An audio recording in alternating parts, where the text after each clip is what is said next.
What's up, guys? Edrone here, and today we're going to be unboxing my new Wizard X220 HV. Stay tuned.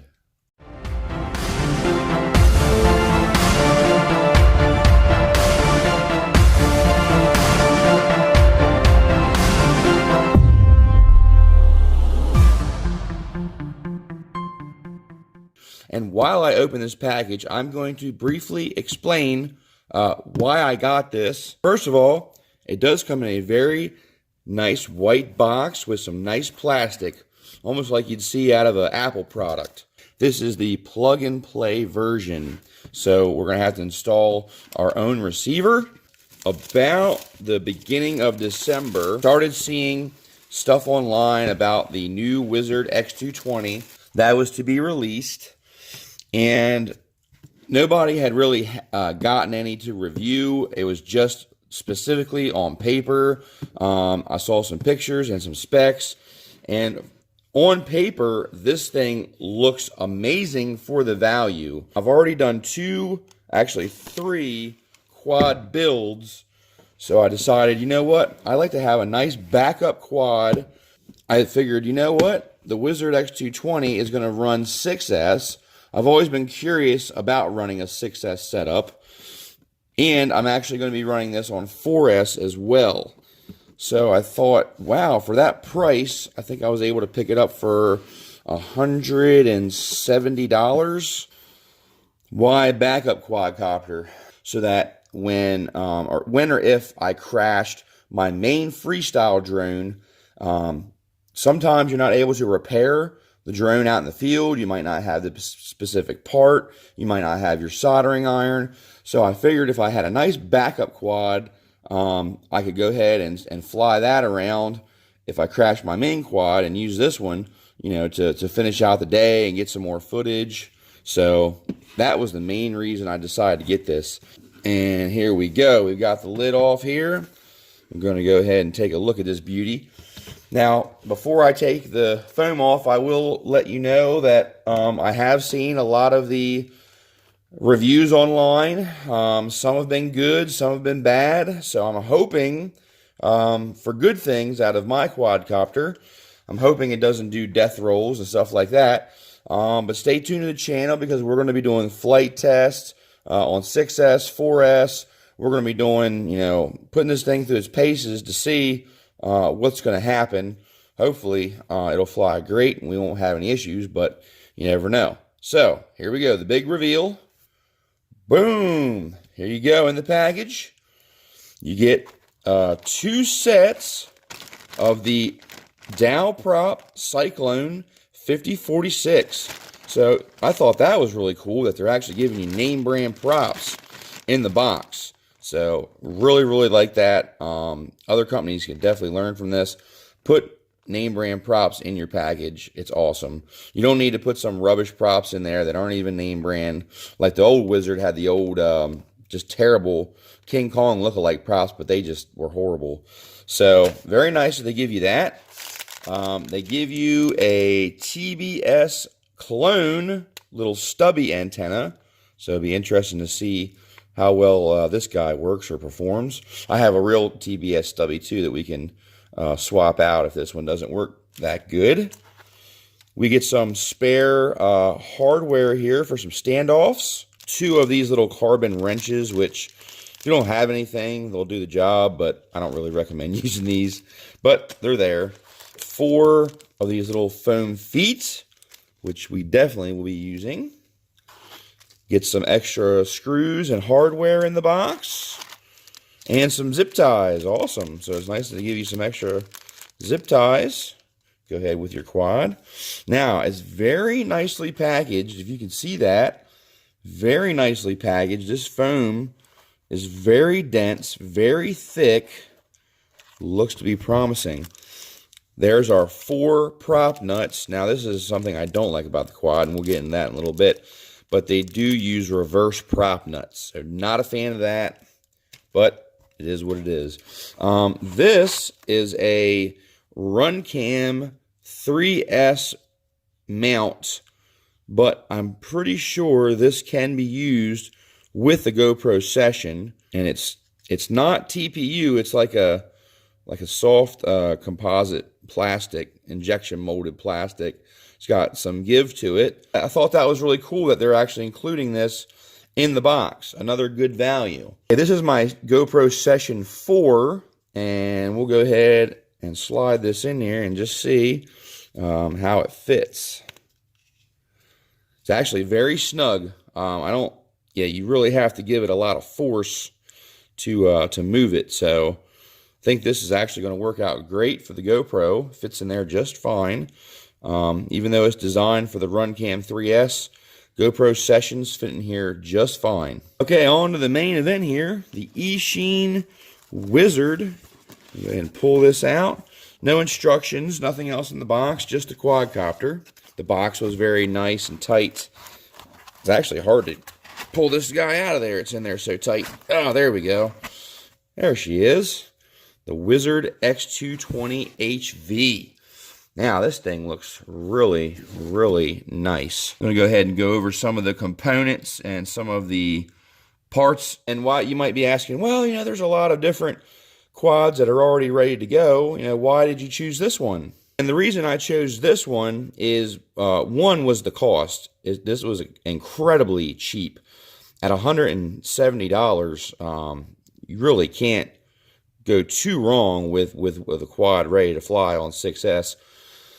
There was a couple other quads. I'll pop up a couple little pictures here. I was going to go with a couple of these, but they were kind of expensive. So I'm hoping that this quadcopter is going to be okay for a nice backup quad. The other reason that I decided to go with the Wizard was when I first got into this hobby, the original Wizard X220 was my first ever racing drone, freestyle drone. And I had a really great experience with it. It was very durable. None of the parts messed up. I actually ended up giving that quadcopter to a buddy of mine, and he actually still has it to this day. So I think some of the parts are still original. So that goes to show you the durability of that particular quadcopter. The good thing is with my background, it's not the end of the world if I have to take it apart and tinker and modify and solder and all that good stuff. We have the nice Eachine branded motors here. 2306 stator size, 1650 kV is what they're saying. And you can see underneath, very nice and notchy. So the motors feel very good. They got that nice purple color there. And the design of these just looks very, very nice, I must say. They have the hollowed steel shafts. And they're hollowed all the way through, as you can see. Here on the bottom of the motor, you can see they do have some heat shrink. It looks like the bell is clearing, and the heat shrink here and make sure that it's not rubbing. Talk about some of the components on this quad. You get a Foxeer camera, which I think that's amazing that you actually get a name brand camera. This has got the 2.5 millimeter lens, which is definitely flyable. I like a wider field of view myself, like a 2.1, but I think this will be good out of the box. It has a little extruding bottom here. This is a nice tight stack design that they went with on this 6S version. I'm looking at the solder joints now. They look nice and clean and shiny. You have two of the Eachine branded battery straps on the top of the quad. This is the servo cable that we're going to use to plug in our receiver. And here, of course, is our XT60. And they also have a 3D printed mount on the back for the SMA antenna. And if you look at that, it looks like they've definitely stepped up from some of the reviews I've seen. This antenna is actually pushing all the way through the TPU, so you'll be able to screw down your antenna all the way. So that's nice that they've stepped this up. And you can see it's got that little bit of a gap. Pretty sure we're going to be able to screw down our antenna all the way, so it's nice and tight. Oh yeah, I do have the antenna screwed all the way down, but look how loose the actual antenna is itself. So not really liking that. It's very, very loose in the heat shrink there. You see that? But what we're going to do is we're going to fly this guy out of the box stock to give you, an out of the box feeling. How does this fly out of the box? How does the antenna perform? How does the VTX perform? How does everything perform stock out of the box? How are the stock rates? How are the stock PIDs? Everything stock. And then I'll probably start upgrading things. Like I'll probably upgrade this antenna. It's got the 4 individual arms. Let's go ahead and do a little rigidity test here. It's got a little bit of flex. For the price, I wouldn't expect this to be, the best carbon out there, but as long as it can hold up to a couple of good hard hits, hopefully it'll be okay.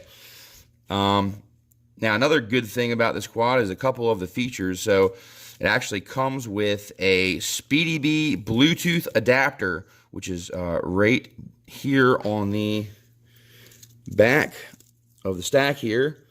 There's a SpeedyBee Bluetooth adapter there, so you can configure your beta flight with your cell phone. They also give you a nice buzzer with a 1-cell LiPo attached, so that if your battery is ejected, this little guy is going to beep almost like the Hellgate buzzer. So that's a very nice feature. And here on the side is the button to turn that on and off. And definitely want to be careful with that button as it looks kind of fragile. So definitely be careful with pushing this button to turn off the buzzer. So what we're going to do, and I'm going to go ahead and pop the hood for you, take out these screws, take the top off, and show you what it looks like underneath. Eachine has used some very good screws here, or so it seems. See where they're stamped. I went ahead and got the 2mm screws removed on the top plate. There's 8 of them. And we're going to go ahead and take this top plate off and show you underneath. Okay, so very nice that nothing is attached to the top plate. So you're able just to pull that off and gain access to your whole entire build here. Now you can definitely see it is a very nice, precise, tight build. Got your camera right here with your nice twisted camera wire plugging into the flight controller. You got your VTX and your SpeedyBee Bluetooth adapter all plugged in. Everything's plugged into the board. There's no solder joints on the board, which could be a good thing. If you need to replace components, you can just plug them in. So that's a good thing. Here is the VTX right on the top here. You see it actually stacks right in here. There's an empty little spot right here on the side for the receiver. Here you can see the quality of the solder joints. They look nice and shiny there on the all-in-one ESC. The actual flight controller connects to the all-in-one ESC via pins. So this is where hopefully we don't have any issues, but I've been seeing some things online about this particular quadcopter doing the rolls of death with sudden maneuvers. People are thinking that it's some of the settings in Betaflight, and we're going to go ahead and hook this up to Betaflight in the next video. When we go ahead and hook up the receiver, I'll show you how easy that will be and get it all configured. So yeah, we're going to definitely hope that this is installed better, that they've modified or done whatever needed to be done for this to stop happening, because this does look like they have tweaked some things on this particular quadcopter versus the ones I've seen reviews on. Like I said, some of the review models, VTX connector was not pushed all the way through like this is. So they've definitely listened to the feedback, and they've done some modification to this design. So hopefully the biggest, the most important one they've done is these rolls of death. So these nuts on the standoffs, they feel pretty tight, but it might not hurt just to go over them and tighten them down a little bit more if you can. Because as you know, with the vibrations, if these come loose, your connection here to your ESC could be compromised. So just make sure that you go over this, you just tighten these up, go over the whole quadcopter, tighten up all the all the screws, all the bolts, just to make sure. You definitely want to make sure that everything's tight. Your motor screws, all your frame screws, And you see they've went with the nuts on the bottom. Not a fan of that whatsoever. So the first time we got to take this stack apart, we're going to be swapping that out and putting the nuts on the other side. But yeah, there it is. There's the Wizard X220 HV in all its glory. And stay tuned to the channel, because in the next video, we're going to be hooking up our receiver. I got an XM Plus receiver. We're going to be flashing that with the newest firmware for the FR Sky. I'll show you how to do that. And then we're going to go ahead and install it in the quadcopter. And I'm probably just going to use this servo cable and plug it in via 3-pin. Then we'll go ahead and hook this up to Betaflight and check all the settings out, stocks, see how it looks. And then we're going to fly it in the next video after that. We're going to fly it on 6S and 4S stock. Everything completely stock, so you have a feeling of what this quadcopter is going to be like out of the box. And then I'll start modifying and changing things to my liking, if so needed, which probably will be needed. But I really am hoping for big things for this quad. This is going to be my main backup freestyle quad, so I really am hoping that that Eachine has listened to the reports and they have done what needed to be done to solve some of the issues that I've seen online. Let me go ahead and show you guys how to install the propellers. So you get 2 sets, and if you notice, these propellers here actually have little arrows on the blades. So you look right there, there's an arrow. This arrow is going counterclockwise. So if you turn the quadcopter around like so, this is the easiest way I've found how to think about it. This is going to spin counterclockwise, so it's going to spin this way. Now, when you're spinning counterclockwise, that means that you are spinning away from the body, okay? You're spinning away from the body. So, the other ones, these are going to spin clockwise. Just think about this spinning clockwise. It's going to spin away from the body. The prop is spinning away from the body. Now, what you want to do is, once you get 2 of your props put on the correct way, you're going to go diagonal and install the same prop. So this prop here is the same as this one. It is a counterclockwise. Put that on the rear, spinning away from the body. See that? So you can see that's how you install the props. The clear nuts are going to go on the clockwise spinning prop. The black nuts are going to go on the counterclockwise spinning nuts. See that? So you're going to go ahead and just tighten those down. And then same thing. This prop is going to be the same as this prop on motor 1 and motor 4. We also have the silver nuts on motor 2 and motor 3. And that's the motor orientation in Betaflight. But there's how you install the props on the Eachine Wizard X220 HV. And man, I really do like the look of these purple translucent props on this Wizard. Thank you guys so much for watching. Please like, share, and subscribe.